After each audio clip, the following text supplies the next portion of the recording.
Welcome students. Today I will give a lecture regarding one exoskeletal structure of the sponges. These are nothing, these are called as spicules.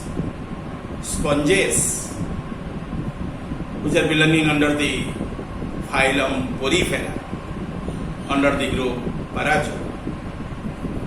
It would possess some exoskeletal structures on its body surface. They are named as spicules and spongin fibers. First of all, I will explain you about the spicules.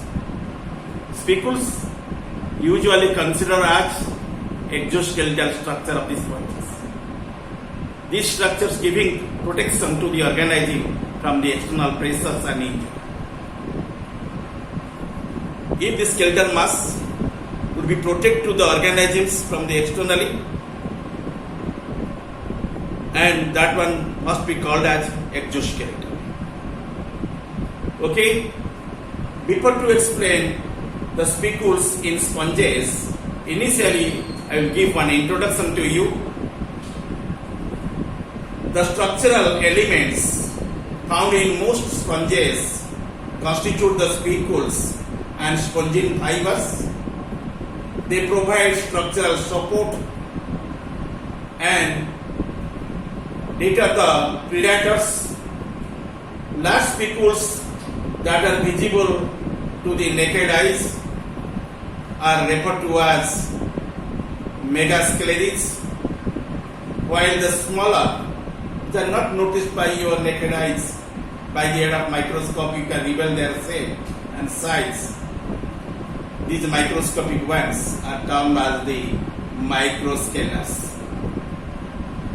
Spicules are composed of lime or silica in the form of needle-shaped pieces, whereas spongin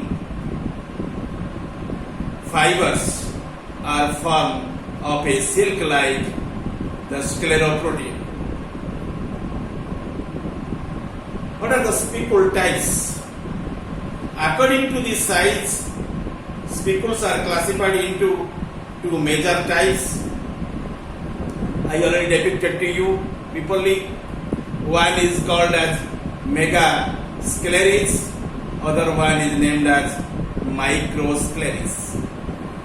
It will systematically explain the term of the spicules to any person, and you may go through these two heads, megasclerids and microsclerids. What is megasclerids?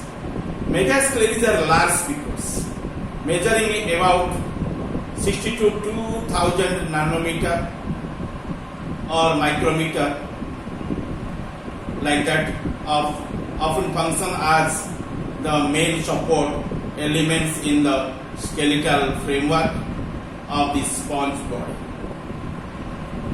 Okay, usually they remain in the 60 to 2000 micrometer in form. Megasclerids types are several. Usually you can notice 5 types on the body of the sponges. They are named as the strong lice, styles, turnodes, tylodes, trianids. I will explain. Then knitting to the megasclerid type again. Strangulates are the megasclerids with both the ends blunt or rounded. But styles are megasclerids with one end pointed and other end rounded. Third type, turnodes are the megascleres with a spear-shaped ends. Diodotes, no doubt, are the megascleres with a knob on both the ends. And Trianes are the megascleres with one long and three short rays. On the basis of the three short rays, it is called as Trianes. They include your Anatrians, Orthotriaceans, and Protriaceans. Okay, likely microscleres are small spicules measuring from 10 to 60 micron and are not part of the main support element. They mainly occur in the mesenchyme. Microscleres type also be differentiated into your 5 types majorly, and after that you find rest 5 types as associated parts. In total, you find 10 variants of microscleres type. Your anisocalates, these are the microscleres with the dissimilar ends, and Chelae, CSELAE, are the microscleres with shovel-like structure on the ends. Third, Eustachius are star-shaped microscleres with multiple rays radiating from the common center. And fourth, forceps. We are using the forceps in the dissecting box, and you know the shape of the forceps. And forceps are here microscleres that bend back on themselves. Then isocalates are the microscleres with 2 similar ends. Then you know other 5s. They are named as microstrangiles, are the microscleres with both ends blunt or rounded. Oxias are the microscleres with both ends pointed.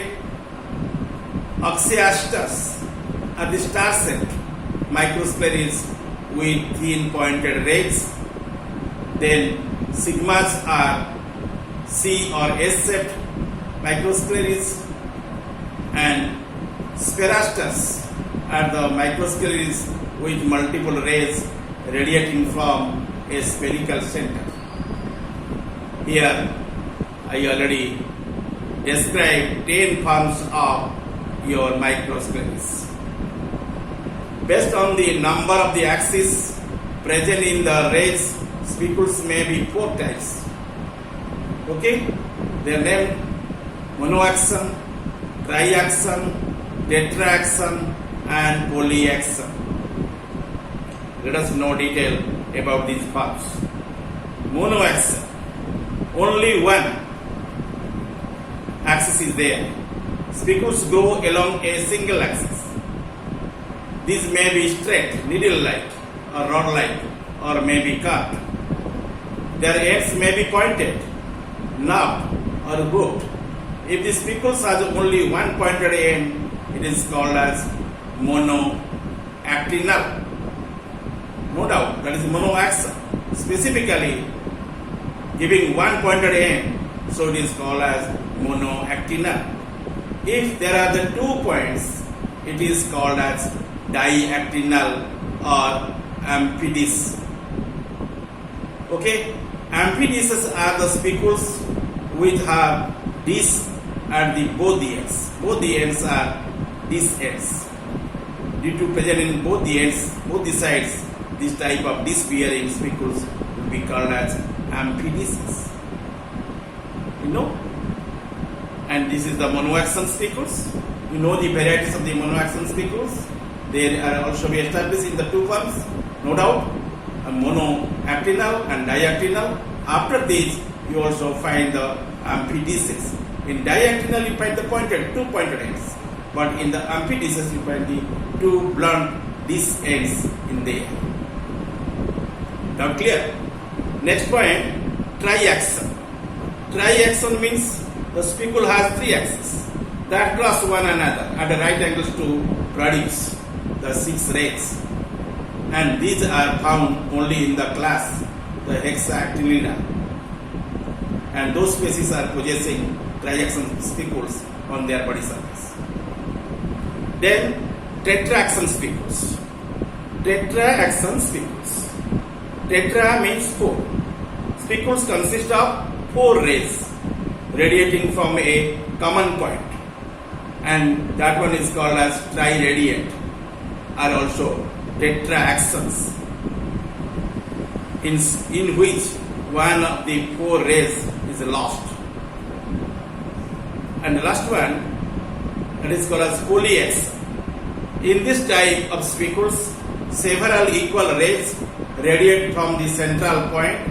They are common among the glass sponges, and in this manner, spicules can be established in 4 forms, and that is depend upon the possessing the axis with the rays.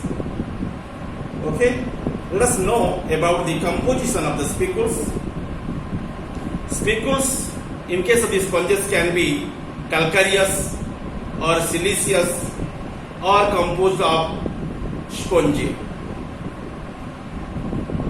Spicules possesses a core of organic material around which is deposited either calcium carbonate or silica or silicon oxide. Silica means silicon oxide. Calcium carbonate CaCO3 and silicon oxide SiO2. On the basis of the material, their form of the spicules are of the 2 types, calcareous and another one is siliceous. Calcareous made up of the calcium carbonate and characteristics of the class Calcarea, and siliceous, which one is made by the silicon oxide or the made of the silica, and characteristics of the class Hexaactinida. Hexaactinida. Hexaactinida. Hexaactinida. Okay, and you know the composition of the spicules in here, and in this manner you can know the spicules generally form, and spicules also be present on the body of the sponges as a extraordinary exoskeletal structure, which one giving the protection to the organism from the external pressures and injury. Thank you.